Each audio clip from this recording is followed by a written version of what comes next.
Davi poupa a vida de Saul? O sol brilhava alto sobre as montanhas de Israel, e o deserto estava silencioso, exceto pelo vento que soprava entre as rochas. Davi e seus homens estavam escondidos em uma caverna em En-Gedai, uma região cheia de cavernas e fontes de água no meio da terra seca. Eles estavam cansados de fugir e viver como fugitivos, mas confiavam que Deus tinha um plano para cada passo que davam. Davi já havia sido ungido por Samuel como futuro rei de Israel, mas ainda não era o tempo de sentar-se no trono. Saul, que ainda reinava, sentia ciúme de Davi por causa do amor e admiração do povo.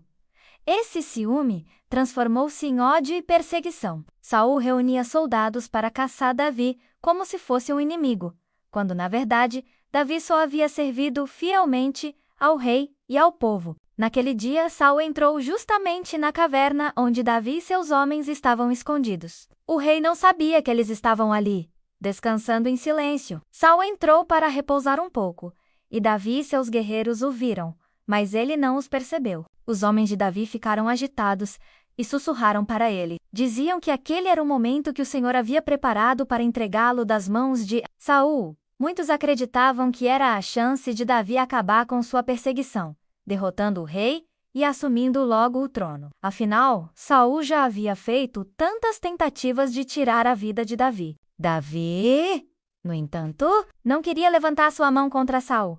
Ele lembrava que Saul ainda era o rei escolhido por Deus, o ungido do Senhor. Mesmo que estivesse errado e cheio de inveja, ainda assim ocupava a posição que Deus havia dado. Davi entendia que não era certo tomar aquilo com suas próprias mãos. Com cuidado e silêncio, Davi rastejou até perto de Saul e cortou apenas um pedaço do manto do rei. Depois voltou para junto de seus homens, que olhavam espantados. Eles não entendiam como Davi tinha deixado passar aquela oportunidade. Quando Saul saiu da caverna e seguiu seu caminho, Davi correu atrás dele e gritou. O rei se virou surpreso, e Davi se curvou em sinal de respeito. Ele ergueu o pedaço de manto e mostrou a Saul. Davi disse que poderia ter tirado a vida dele, mas escolheu poupá-la, pois não levantaria a mão contra o ungido do Senhor. As palavras de Davi tocaram profundamente o coração de Saul.